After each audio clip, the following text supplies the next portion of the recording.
Welcome to the Kill Count, where we tally up the victims in all our favorite horror movies. I'm James A. Janice, and today we're looking at The Evil Dead, released in 1981 by writer-director Sam Raimi as his first feature-length film. Looking back, it's kind of crazy that the dude who directed the original Spider-Man trilogy started his career with this movie. Raimi and star/co-producer Bruce Campbell were only 20 and 21 years old when they made The Evil Dead for under $500,000, a budget raised almost entirely by their friends and family. The movie was also crewed by friends and family, who drove down from the Detroit area, where Raimi and Campbell, and yours truly, are from, to a remote cabin in rural Tennessee to make this insane film. The filming experience itself was notoriously difficult, with the exhausted actors and crew members constantly cold and frequently injured. There was no plumbing, no electricity, and to be entirely honest, Sam Raimi kind of abused his set to get an authentic terror experience on film. One small case in point, after Bruce Campbell sprained his ankle early on, Raimi spent the rest of production poking it with a stick. Why? I don't know, art? Whatever he did, Raimi wound up with a film that is truly unique and a wonder to behold. It's low budget and amateur, yeah, but it's also got such a sick and twisted tone and over-the-top schlocky gore effects that it gained the attention of Stephen King, whose positive review helped secure New Line Cinema as a distributor. The Evil Dead quickly became a cult favorite and would eventually spawn a media franchise that includes 2 sequels by Raimi himself, a 2013 remake, and a 3-season TV show on Starz called Ash vs. Evil Dead. The thing about Evil Dead, though, is that when most people think of the series, or Bruce Campbell's iconic character Ash Williams, they're not usually thinking of the first movie. While the sequels and TV show have a strong comedic element to them, this first film is pretty much straightforward horror, and Ash isn't much more than a generic final guy. The possessed friends he has to fight, beings known as Deadites, look and sound pretty freaking scary.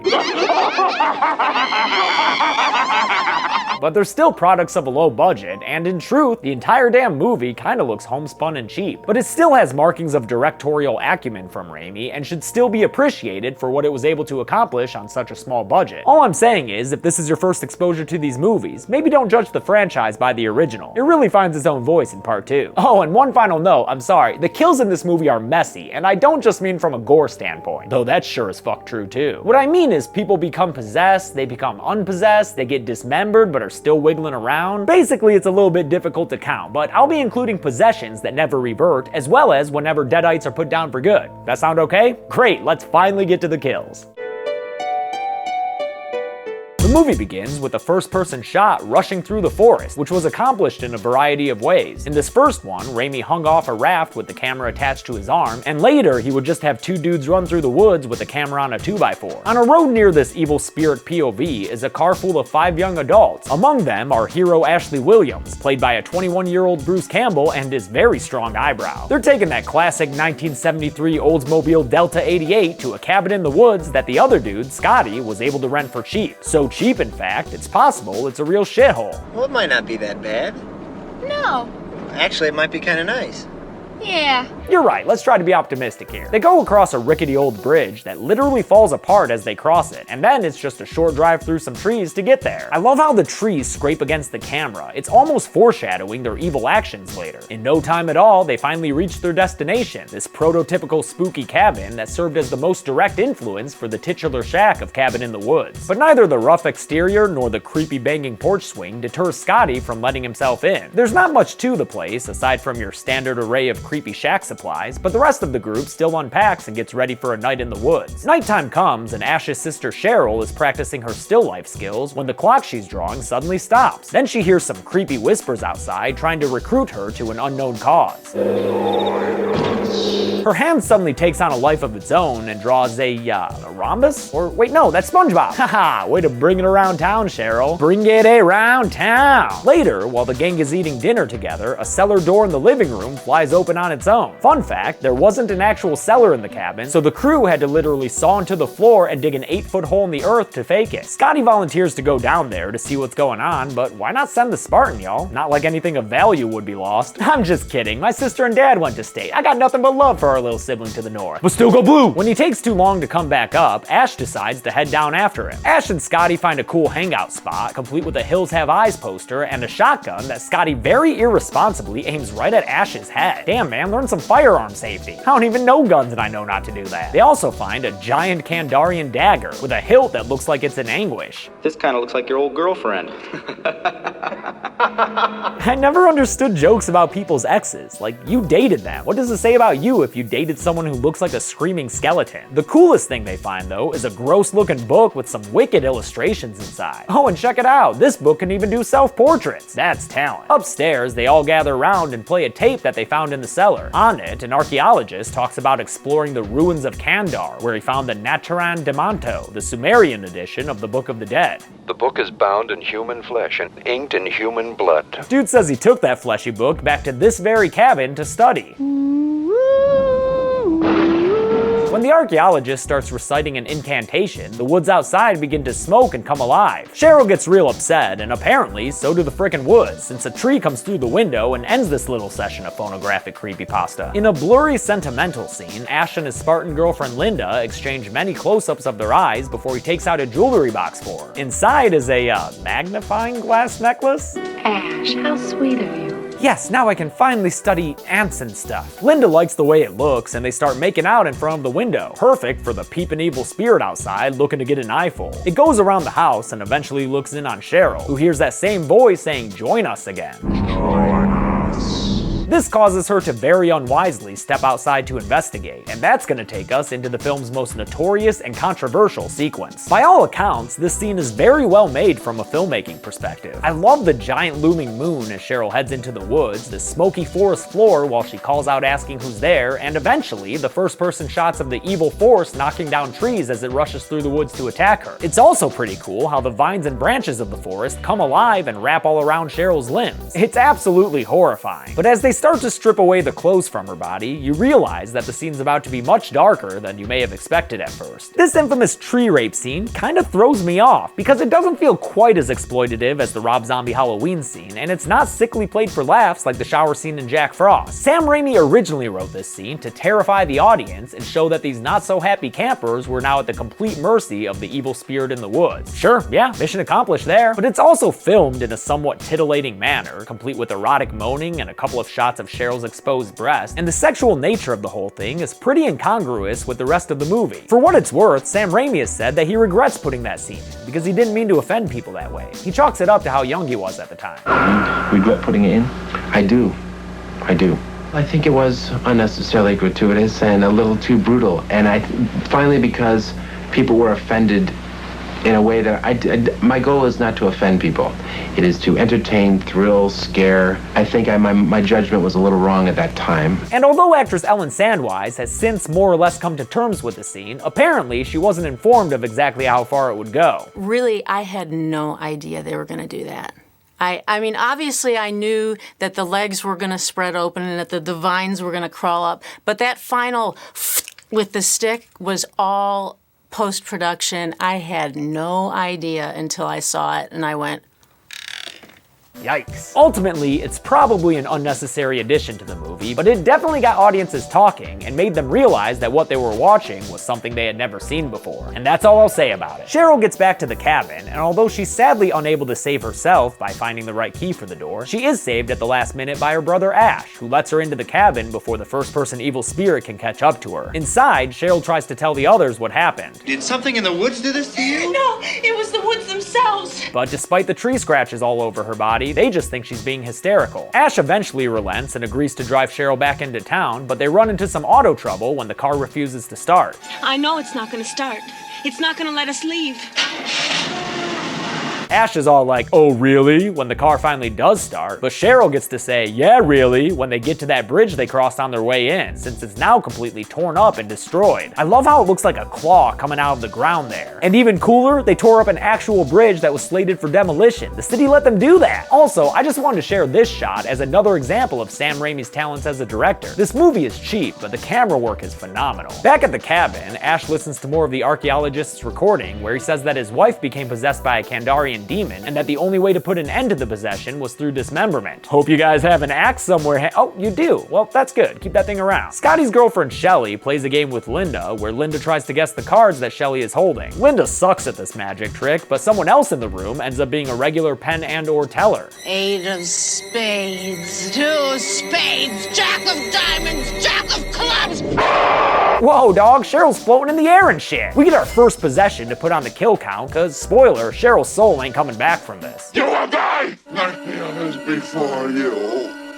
One by one, we will take you. Her demon voice says that it's been woken up from a long sleep, and like, I get pissed when someone wakes me up early too, but I don't go around stabbing people in the ankle with pencils and shit. Damn, make sure y'all don't let Linda drive after this. She's gonna have a lead foot for show. The possessed Cheryl starts tossing people around the room and is all ready to stab Ash with a pencil too when Scotty comes to the rescue with an axe handle to the head and a flashy kick that sends her into the cellar, and gives her an entirely new makeup design. Wow, her look changed drastically in an instant. After a short struggle, he manages to get her down there, all of her, fingers included, and he chains the door shut as she tries to free herself from below. An inky cloud passes over the moon outside, while Ash tucks Linda in tight. Don't let the deadite bite. Ash and Scotty promise Shelly that everything will be okay in the morning, but she rightly points out that Cheryl may be too far gone for a little sunlight to disinfect her. For God's sake, what happened to her eyes? Dude, the deadites are fucking terrifying. Scotty tells Shelly that she just needs to get some sleep, but when she goes to her room, the evil spirit attacks her through the window. By the way, that's real glass they're crashing through, not candy glass or anything, just actual super fucking sharp glass. Next thing you know, Shelly's missing from her room, and Scotty only finds her after she jumps out and attacks him, scratching up his face with her nasty ass nails. Shelly is now a deadite too, so we can add her human self to the kill count as she rides Scotty around, holding him in a deadite death grip. He manages to get her off of him, but as Cheryl cheers from the cellar, Shelly knocks Bruce Campbell into an excellent stunt fall and tries to get Scotty to join the deadite gang. Join us!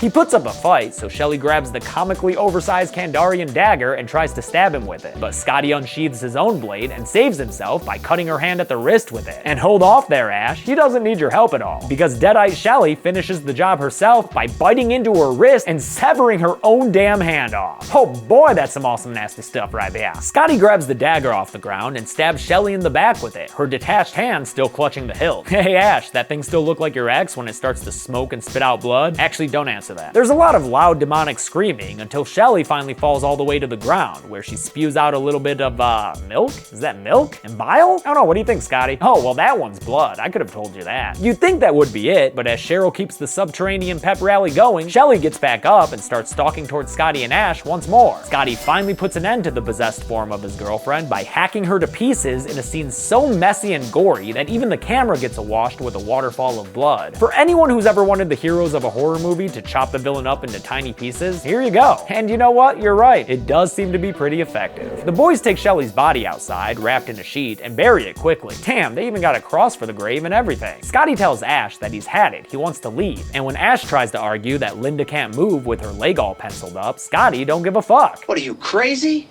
Look, I'm getting out. I don't care what happens to her. Yep, Scotty cares naughty, so he takes off through the woods, leaving Ash alone with his gleefully possessed sister. You want to let the rest of us in on the joke, Cheryl? He checks in on Linda, only to find her pencil wound going all stop motion crazy, cause don't look now, but Linda's become a deadite as well. And after Scotty gets back from his brief foray through the forest, we see just how creepy the possessed Linda is.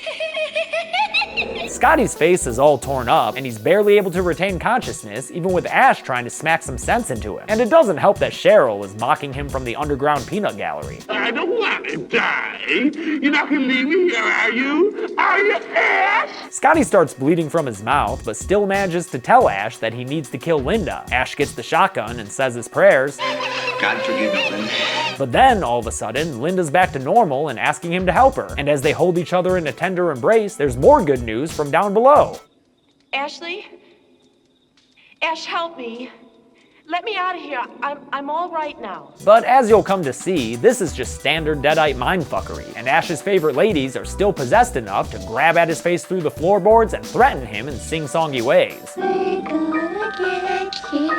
We're gonna get you. Instead of killing Linda, Ash just drags her outside and leaves her giggling on the ground, which is less of a long-term solution and more like how Fred Flintstone treats his saber-toothed tiger cat. But you know what, Ash, you do you. When he goes back inside and tries to give Scotty some water, he finds that Scotty has died from his wounds. Dun dun dun. The last thing Scotty had said was something about the trees not letting them leave, so I'll go ahead and say that the cause of death was, trees. You know, the old Arbor Day special. Just like the Flintstones cat, Linda is back inside the cabin in no time, and she stabs Ash with a Kandarian dagger that I guess must taste delicious.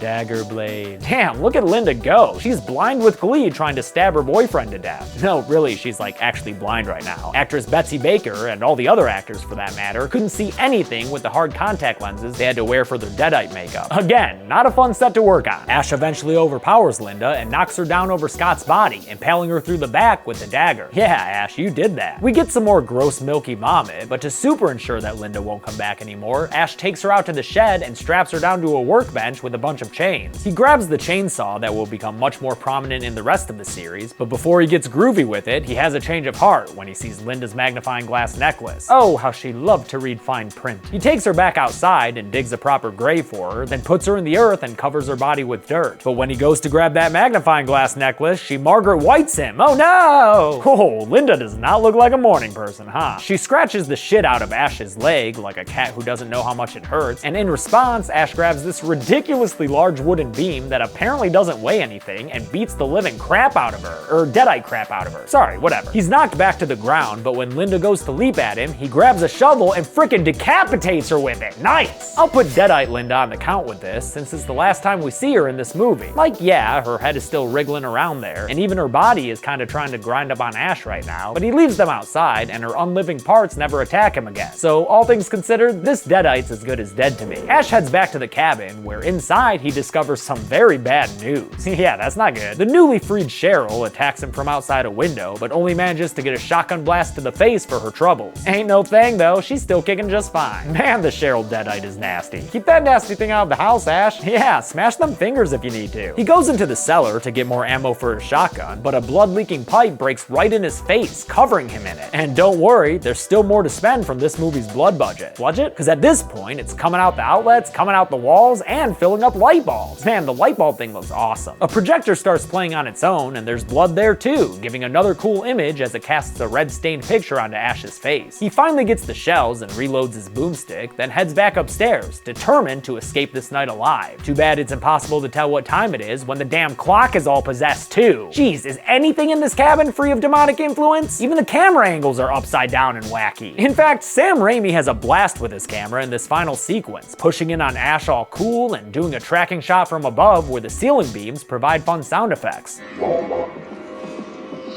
Things get even crazier when Ash looks in the mirror and reaches into it. Talk about a reflecting pool. Lincoln, eat your heart out. Ash is at his wit's end now, but he's able to ground himself with the little magnifying glass necklace. God damn, that thing is way more critical to this movie than I ever remembered it being. Of course, standing with your back against the door is pretty stupid, Ash. You know some Deadite hand's about to bust through it just like that. Yep, tried to tell you, man. He shoots through the hole and lands a gory hit on the Cheryl Deadite, but while he's barricading the door, Scotty wakes up from his eternal slumber all Deadited up. Ash throws some stuff at him, which almost knocks the Book of the Dead into the fireplace, and when Scotty grabs him by the neck and lifts him up, Ash has no other choice than to stick his thumbs in Scotty's eyeballs and pop those things like they're two plump blood grapes, which is a real disgusting sentence to say. He pulls out a stake from Scotty's dead body to get even more free-flowing blood, and then he has a revelation. Because of the burning book, Scotty's too hotty and starts to smoke. The Deadites have a physical connection to the Book of the Dead. Cheryl breaks in and knocks Ash to the ground, then starts beating him with a fire poker as he tries to make his way to the fireplace. But he's able to use that ever-important necklace to lasso the Necronomicon and drag it to his hands. He tosses it into the fire, and that finally stops Cheryl Deadite in her tracks. Ash watches from the floor as both the Cheryl and Scotty Deadites begin to disintegrate in a crazy-looking stop-motion sequence that looks half like something out of Planet Earth and half like Gumby's fever dream. Haha, even the book's getting in on this nasty shit? Yeah, lick that book eyeball. This awesome process that ends up killing the final two Deadites was done by Tom Sullivan, who designed all the Deadite makeup, as well as the Book of the Dead and the Kandarian dagger. Also, fun fact, I got to meet Tom Sullivan at a convention in Michigan when I was just 15 years old. Oh, look at my porcupine head! And the marching band varsity jacket. See, there's hope for everyone. The nasty sequence continues with, what are those, grits? Are those grits coming out of Scotty's sleeve there? And a couple of other scares from the dying Deadites. First, a couple of giant bloody hands burst forth from both their torsos, and then Cheryl falls to the ground with a gnarly head burst that covers Ash's face in blood. And have some bugs for the hell of it too, why not? Join us No, you know what? I'm good on joining the bug demons, thanks. It's finally morning, and everything appears to be okay for Ashley Williams. The clock is back in working order, and he still has that beautiful magnifying glass necklace. It's a brand new day. Ash has no remorse, and his legs are shaky, but he knows the course. He sets out to finally leave these godforsaken woods, but unfortunately for him, the movie ends with one more evil spirit first-person POV shot that was accomplished by mounting a camera to a bike that Sam Raimi rode from outside the woods and through the entire frickin' cabin to come out the front door and hit Ash right in the face. Between all those possessions and dismemberments, how's a guy supposed to count the kills around here? Well, I'll show you at the numbers. Join us.